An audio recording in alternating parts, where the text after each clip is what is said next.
I would like to convey a message to Honorable Shwe Lu Maung, Member of the Parliament, People's Representative in Myanmar. Yes, I read the news that he asked the Parliament to properly investigate and do good research, or I would say scientific research, into Rohingya issues, their existence and history, their rights, etc. That's good. That's very good.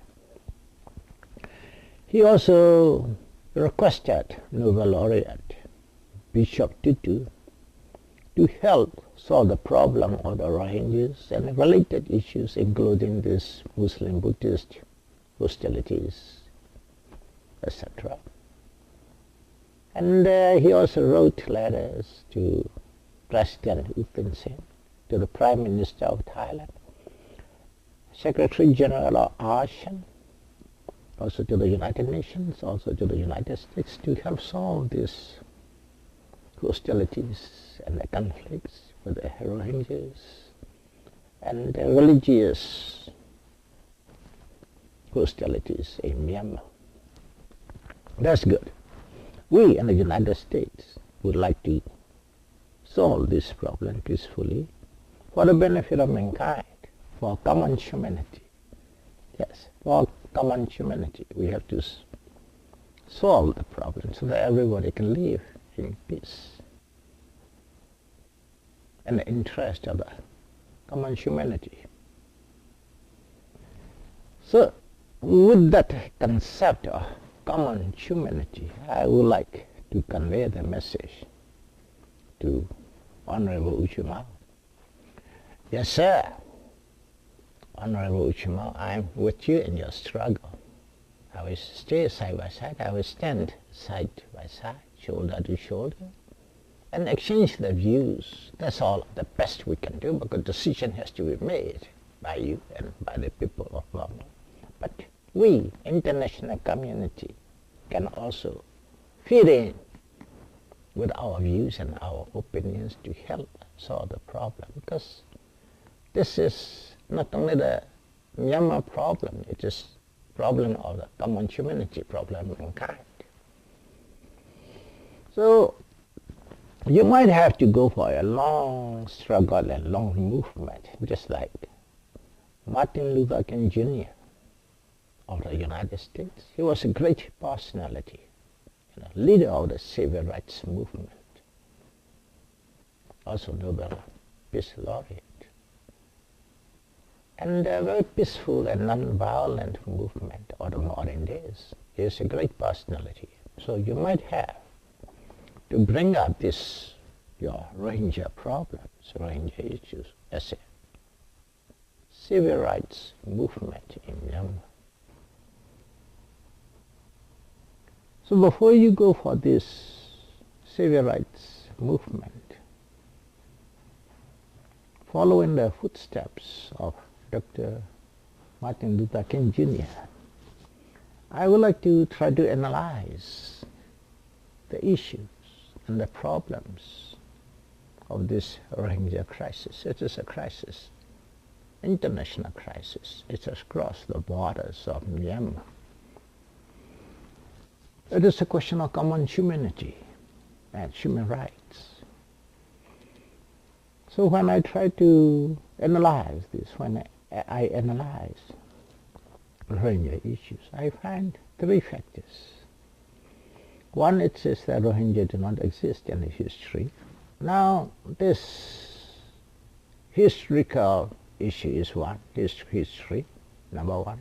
Number two, they say that they are not Rohingyas, you are not Rohingyas, even though you say standing, I am a Rohingya. Honorable Shwe Lu Maung is Rohingya. They say, no, you are not a Rohingya, you are the Bengali illegal immigrant. Well, saying that illegal immigrant problem. But am I finding Rohingyas are the most indigenous aboriginal people who has been residing in this coastal area of Burma 100,000 years ago, from the time of the first human settlement, according to the out of Africa human migration around the world. Very old population.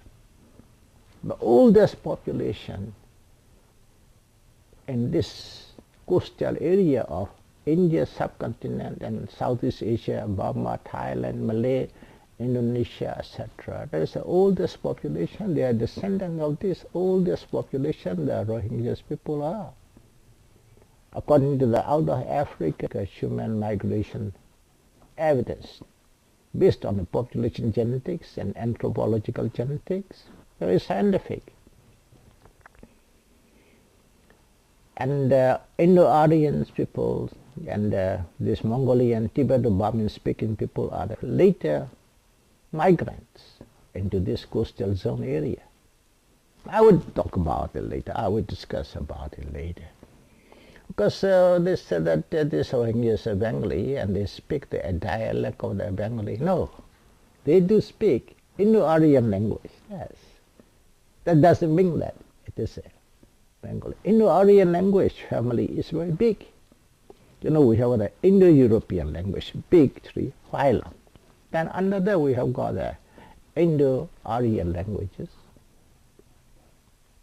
And Rohingya speak, Chakma also speak Indo-Aryan languages, not Tibeto-Burman language. And this language they speak is pre-Bengali, not post-Bengali. So it is not a dialect of Bengali.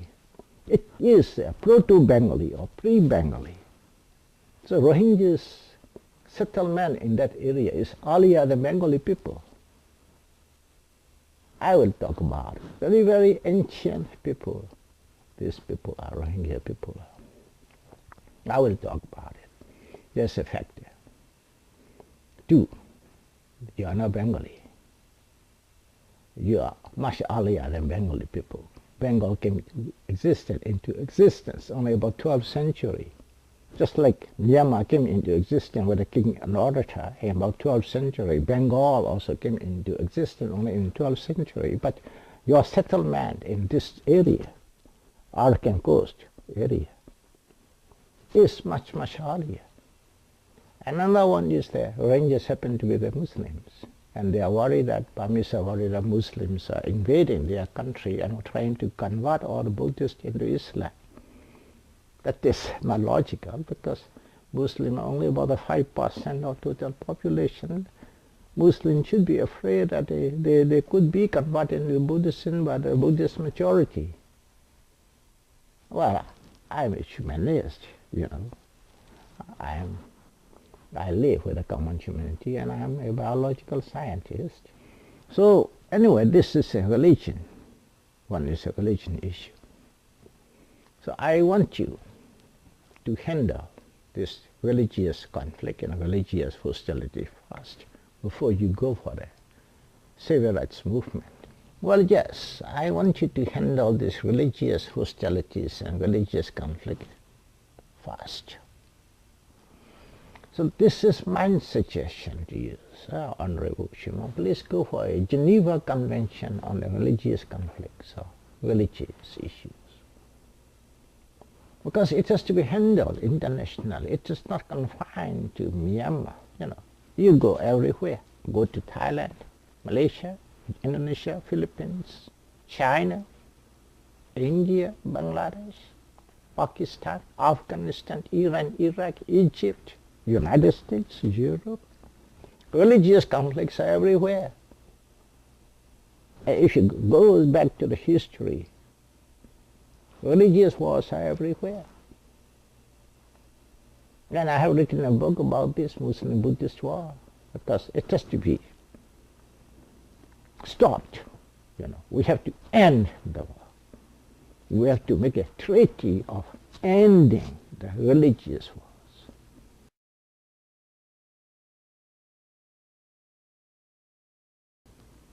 For example, in the case of the Muslim and Buddhist, you know, the King Ashoka the Great spread Buddhism. It reached even to Egypt, Persia, Saudi Arabian continent, Egypt. So this Lahore, Afghanistan, Pakistan areas are Buddhist area, but under Ashoka the Great. Then by 6th and 7th century Muslims came in and occupied this area. And Buddhists are unhappy. Muslims are happy. Wow, now we have got a Muslim. Then Genghis Khan came in and destroy every Muslim settlement. And Muslims are unhappy. And Buddhists are happy. Where are there we are. Then the grandchildren and grandson of Genghis Khan became a Muslim and married with a Persian princess and started a Mughal empire and invaded India. And the Turks came in and destroyed Nalanda in revenge of what Genghis Khan did to their country in Turkey and Persia. Endless revenge, tit for tat.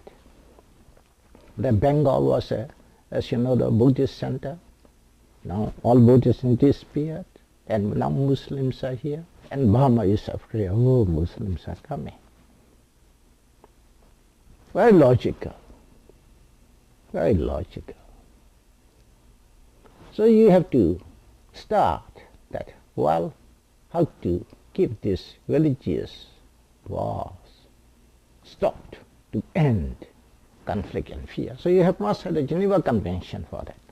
Geneva Convention including all the countries, all the religious groups, subgroups. You know that in Islam there are many religious groups. In Buddhism, though, they have got a Theravada, Hinayana, Mahayana, Tibetan Buddhism, and so many branches. Also in Christians.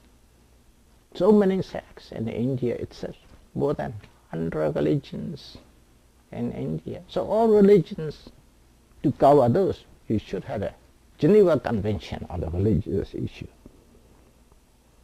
And everybody should be abiding to that Geneva Convention.